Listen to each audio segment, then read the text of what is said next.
सन्नो मित्रः सं वरुणो सन्नो भवतर्यमा सन्नो इन्द्रो बृहस्पतिः सन्नो विष्णुरुक्रमः।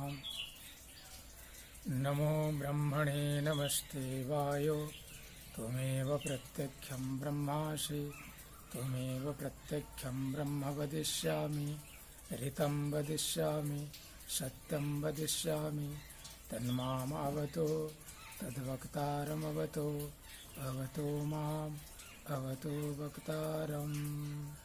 ओम शांतिः शांतिः शांतिः। परमपिता परमात्मा की प्राप्ति का नाम ही योग है। योग एक संपूर्ण कला विद्याएं हैं। योग एक साधना पद्धति है। योग एक जीवन पद्धति है। योग एक परमात्मा प्राप्ति का एक मार्ग है। तो कई विधा हैं योग की, जैसे कि मंत्र योग, जप योग, लय योग, हठ योग, राज योग, अष्टांग योग।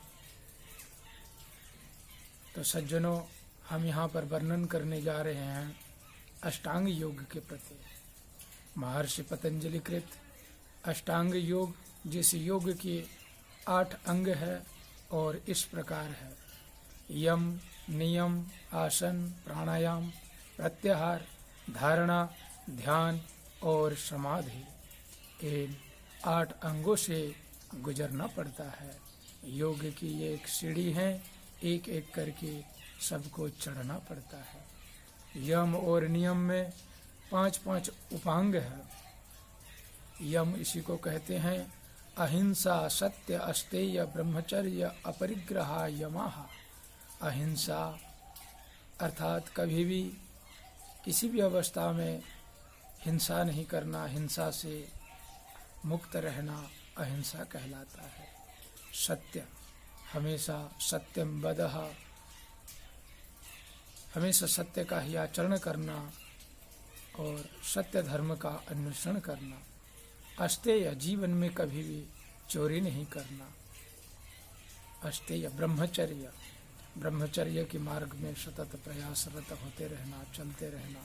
अपरिग्रह, अनावश्यक भोग्य वस्तु का कभी भी परिग्रह नहीं करना, ये यम कहलाता है। और नियम है शौच, संतोष, तपस्वाध्याय, ईश्वर प्रणिधानानि नियमाः। शौच, बाह्य और आंतरिक शौच सदैव होना चाहिए। बाह्य शौच हम इसी को कहते हैं जो स्नान आदि से, मिट्टी आदि से हाथों को शुद्धि करना, ये बाह्य शौच होता है। मन की सोच, निर्विकार होना, निर्विषय होना, पवित्रता भावना बनाए रखना, ये मन की पवित्रता कहलाता है। यही उसी का सोच है। संतोष, प्रत्येक स्थिति में संतुष्टता की अनुभूति करना, आत्मभाव रहना। जत सुखम आत्मचेतसम। शौच, संतोष, तपः, प्राणायाम परम तपः, तपः स्वधर्म वर्तितुम आदि के हिसाब से तपस्यारत होना, योग मार्ग में आरूढ़ होना। स्वाध्याय, सतशास्त्र का अध्ययन, पठन पाठन तथा स्वस्वरूप का अध्ययन करते रहना चाहिए। और ईश्वर प्रणिधान, जीवन में जो कुछ भी पुण्य फल भी किया, पुण्यार्जन भी किया, वो परमात्मा को ही अर्पण कर देना कि जो कुछ भी मिला है प्रभु, ये आपकी कृपा से मिला है। ये शक्ति आपकी है, ये शरीर आपका है, ये प्राणमय तत्व आपका है, ये जगत आपका है, सब कुछ सर्वे सर्वा आप हैं। मैं तो एक निमित्त मात्र हूँ। इसी तरह प्रत्येक कार्य को समर्पित कर देना परमात्मा में, यही ईश्वर प्रणिधान कहा जाता है। और ये होता है नियम। यम और नियम को साधे बिना हम आगे की क्रियाओं को प्रवेश नहीं कर पाते हैं। तत्पश्चात आता है आसन, स्थिर सुखमासन। आसन विविध प्रकार के हैं। कुछ बैठ करके करने वाले क्रिया होता है, कुछ पीठ के बल से और कुछ पेट के बल से, और कुछ खड़े होकर के जो संपूर्ण होता है हमारे शरीर को निरोग करना, आसन का मुख्य भूमिका होता है। तत्पश्चात आता है प्राणायाम। प्राणायाम इसी को कहते हैं श्वास प्रश्वास यो गतिर्विच्छेद प्राणायाम। श्वास प्रश्वास की हमारे गति को विच्छेद कर देना ही प्राणायाम कहलाता है। प्राणायाम में बहुत तरह के प्राणायाम है।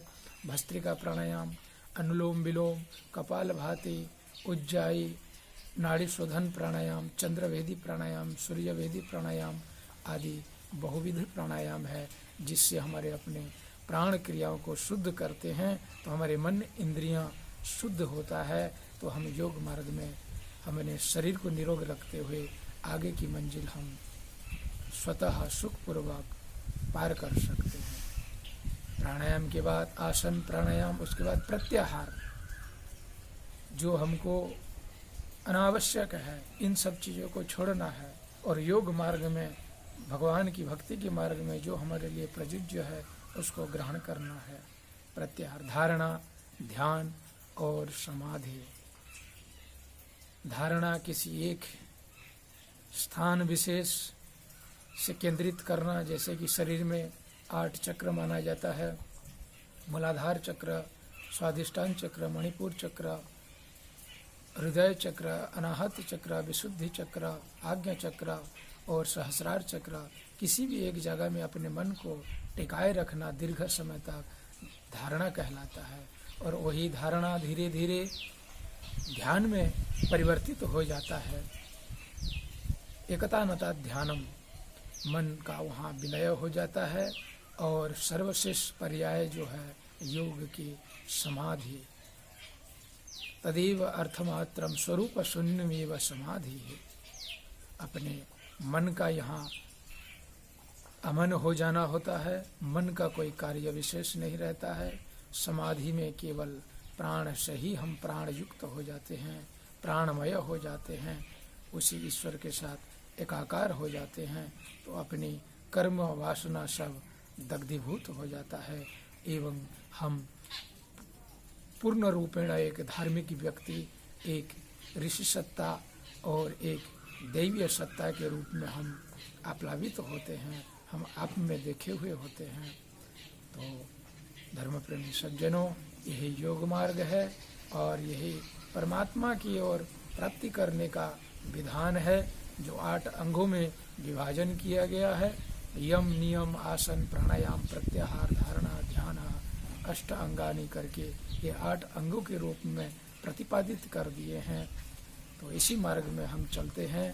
तो अविद्या, अस्मिता, राग, द्वेष, अभिनिवेश रूपी जो पंच क्लेश है वो समूलतया नष्ट हो जाता है और हम निर्विकार हो करके एक परम आत्म तत्व में, आत्मद्रष्टा के रूप में, आत्मवित्त के रूप में आत्मस्थ होकर के जीवन यापन करते रहते हैं।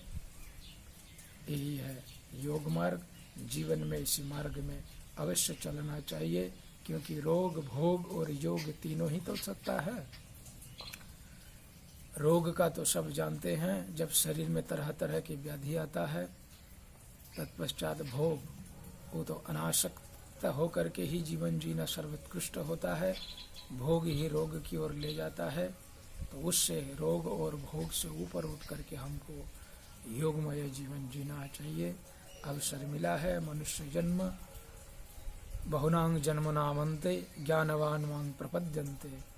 तो इस ज्ञान की पथ में आरूढ़ होना चाहिए योग मार्ग में। यही हमारा जीवन का ध्येय है, यही लक्ष्य है। परमात्मा प्राप्ति का मार्ग यही है। नन्य पंथा विद्यते अयनायः। आज इतना। हरि ओम। शांति शांति शांति।